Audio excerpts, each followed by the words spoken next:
Bonjour à tous et bienvenue pour une toute nouvelle vidéo sur la chaîne Cybertech. Aujourd'hui, nous allons nous intéresser à la Surface Laptop Go de Microsoft. Ce nouveau PC vient enrichir la gamme Surface, déjà bien remplie du constructeur Microsoft. Est-ce une bonne affaire? Correspond-il à vos besoins? C'est ce que nous allons tenter de découvrir dans cette vidéo. D'abord, présentons un peu le produit. La Surface Laptop Go est un ordinateur qui se présente en trois coloris, un ordinateur au format très compact, avec un écran de 12,5 pouces environ, donc inférieur au format 13 pouces habituel des PC portables nomades, qui est un ordinateur qui est donc orienté vers la mobilité, avec une autonomie de 13 heures annoncée par Microsoft, avec un poids très réduit, et donc un écran, je disais, de taille réduite.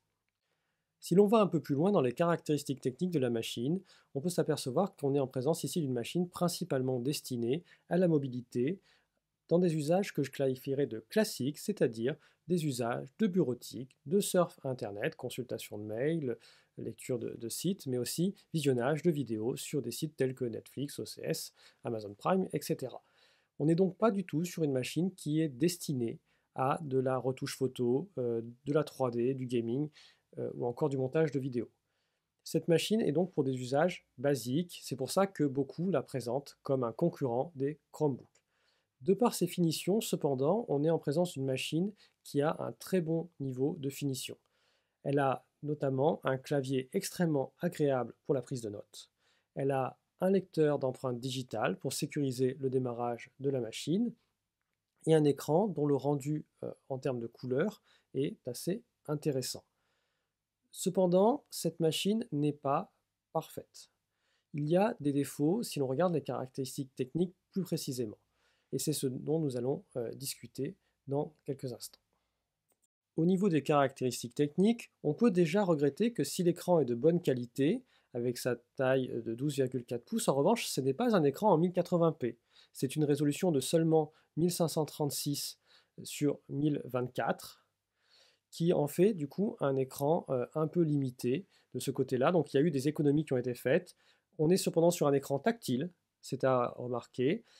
Sur la mémoire RAM, on est à une mémoire de 4 Go ou 8 Go. J'y reviendrai, 4 Go, ce n'est plus du tout suffisant à l'heure actuelle pour faire tourner Windows 10. Donc vous oubliez cette machine en 4 Go.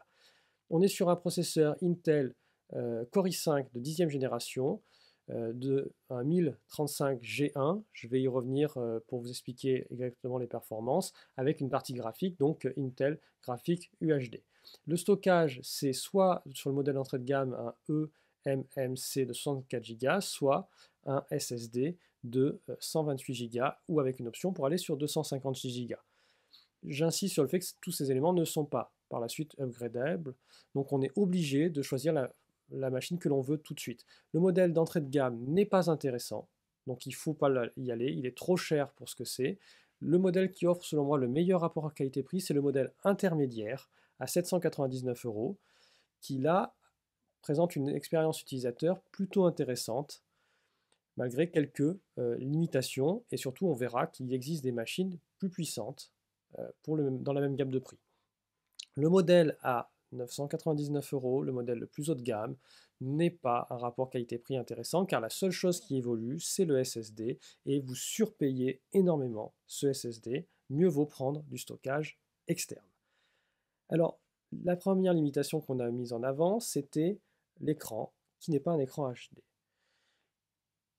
du moins pas un écran 1080p. La deuxième limitation importante, elle vient des performances. Je le disais, ce n'est pas une machine de gaming, ce n'est pas une machine de productivité au sens retouche photo, montage vidéo, 3D.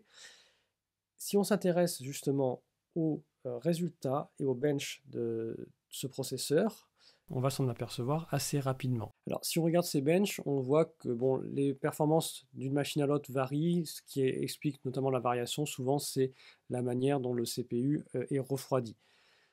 Les tests que l'on a et les retours qu'on a sur l'utilisation de la laptop Go laissent penser que le refroidissement de la laptop Go n'est pas optimal. Donc on aura des performances sûrement assez médianes par rapport à ce qui peut apparaître sur ces benches. Ce n'est une machine donc avec un quadricœur, avec l'hyperthreading activé. Donc c'est quand même une machine qui, pour la bureautique, n'aura aucune difficulté, pour le visionnage de films non plus. Mais par contre, c'est pas une machine de productivité. Et du coup, si vous cherchez juste le même type de performance, mais pour un budget plus réduit, en allant sur des sites comme Darty ou autres, vous pouvez trouver des machines qui ont le même processeur, qui ont souvent aussi 8 Go de RAM et parfois un SSD plus important. Et si on va sur Amazon, pareil, on trouve des machines également. Là, par exemple, cet HP à 789 euros. Et l'équivalent de la machine haut de gamme, là on se rend compte qu'on a même 16 Go de RAM, 512 Go de SSD, donc une machine avec des performances bien plus importantes. Par contre, on n'est pas dans le même format, c'est-à-dire qu'on est sur des 14 pouces et pas sur des machines inférieures à 13 pouces. Donc au niveau mobilité, c'est plus tout à fait la même chose. Et l'autonomie est généralement un peu inférieure sur ces machines plus importantes. On peut donc conclure que la Microsoft Laptop Go ne correspond pas à un excellent rapport qualité-prix. On trouve mieux pour des performances équivalentes ou supérieures chez les concurrents de Microsoft. On peut donc trouver des ordinateurs avec le même type de processeur et parfois plus de RAM ou plus de SSD pour un prix inférieur, et cela quelle que soit la gamme de Microsoft Laptop Go que l'on prend. Que ce soit la gamme entrée de gamme, où là j'ai dit on l'oublie carrément car elle n'est pas du tout intéressante, n'offre pas une bonne expérience utilisateur, la gamme milieu de gamme, qui est le meilleur rapport qualité-prix pourtant de la Surface, ou encore le haut de gamme. Ce qui plaide néanmoins en faveur de la Surface, c'est qu'elle bénéficie d'un format extrêmement orienté vers la mobilité, d'un poids très léger, qu'elle a un format d'écran du coup qui est intéressant pour cette mobilité car réduit.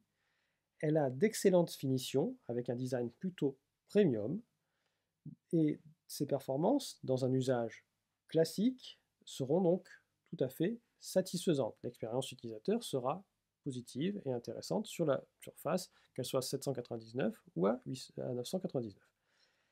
Cependant, la seule limitation que vous pouvez avoir sur le modèle à 799 vient de la taille du SSD. 128 Go, c'est extrêmement rapidement plein, d'autant plus que l'OS, finalement, occupe déjà une place importante sur ces 128 Go. Maintenant, il reste une dernière question à trancher. Si vous êtes intéressé par cette surface, vous êtes intéressé par les surfaces en général, c'est comment se situe cette surface par rapport aux autres ordinateurs de la gamme. Elle bat largement en performance la Surface Go 2. Donc là, c'est pas le même monde. La Surface Go 2, c'est une tablette qui peut avoir un clavier, mais au niveau des performances, on est dans deux mondes complètement différents. Par contre, elle rentre en concurrence directe avec la Surface Pro 7, qui elle aussi est une tablette munie d'un clavier. Au niveau des performances, si l'on regarde les benches, on a des performances supérieures pour la Surface Pro 7, notamment au niveau du processeur, mais surtout on aura des performances plus importantes au niveau graphique, puisqu'on passe de G1 à G4, donc on est sur une gamme de chipsets graphiques intégrés supérieure. La Surface Pro 7 est donc à conseiller à ceux qui vont avoir un multitâche plus important et qui occasionnellement auront des usages un peu plus avancés, je pense à de temps en temps des retouches photos ou des petits montages vidéo. Là, on peut envisager ça avec ce type de processeur qui est un peu plus puissant, et notamment au niveau graphique. Mais ça reste quand même des usages basiques. Ce qui, il me semble, va vous orienter plutôt vers l'un ou l'autre, c'est l'usage que vous avez. Le laptop Go est d'abord un ordinateur portable muni d'un écran tactile. La Surface Pro 7 est d'abord une tablette à laquelle on peut adjoindre un clavier. Et je crois que c'est ça qui doit vous orienter. Je ne dirai pas grand-chose sur la Surface Pro X, j'ai déjà fait une vidéo, même s'il y a une nouvelle version qui vient de s'ajouter avec du coup l'émulation des programmes 64 bits, tout ce que j'ai pu dire sur cette surface reste valable, notamment son prix est bien trop élevé pour qu'elle soit intéressante. Maintenant, à comparer cette laptop Go à la Surface Laptop 3 qui constitue le haut de gamme des portables de Microsoft. La distinction, elle se fait au niveau du gabarit. La laptop 3 a un gabarit plus important, un poids plus important. C'est un ordinateur 13 pouces au minimum, voire 15 pouces dans son haut de gamme. Les performances de la laptop 3 sont supérieures à celle de la laptop Go, mais à l'inverse, l'autonomie sera meilleure et la portabilité du fait du format réduit sera meilleure pour la laptop Go. La laptop Go, c'est un peu comme le MacBook Air 11 pouces. C'est la machine qu'on va adorer transporter. Si votre usage, c'est des déplacements professionnels très fréquents, vous n'avez pas un besoin de puissance au-delà de tâches bureautiques, etc., à ce moment-là, la laptop Go me semble un très très bon compromis dans sa version à 799 €. Si vous avez besoin de plus de puissance, une Surface Laptop 3 milieu de gamme, 13 pouces, me semble à conseiller, d'autant plus que son écran en plus est un peu meilleur. On a donc fait le tour, ça dépendra de votre usage entre laptop et laptop 3, laptop Go et laptop 3, et aussi du budget puisque les prix sont quand même bien supérieurs sur une laptop 3. Voilà donc cette vidéo sur la Surface Laptop Go prend fin. Vous comprendrez qu'elle peut correspondre à un certain type d'usage. Si vous êtes dans ces usages, n'hésitez pas à foncer, elle correspondra parfaitement à vos attentes. Vous aurez l'impression d'avoir un ordinateur assez premium, ce qui est toujours agréable. Si par contre vous avez des usages plus avancés, il y a des meilleurs rapports qualité-prix, il y a des ordinateurs qui offrent des meilleures performances. N'hésitez pas à vous tourner vers ces ordinateurs-là. Si vous prenez une laptop Go, par contre, comme le stockage est très limité, achetez-vous en même temps un SSD externe ou un disque dur externe. Je mets 2 références dans la description de cette vidéo. C'était Cybertech. Merci d'avoir regardé cette vidéo. N'hésitez pas à vous abonner pour plus de vidéos, à me faire part de vos remarques en commentaire ou de vos questions. C'est avec plaisir que j'échangerai avec vous. Merci encore.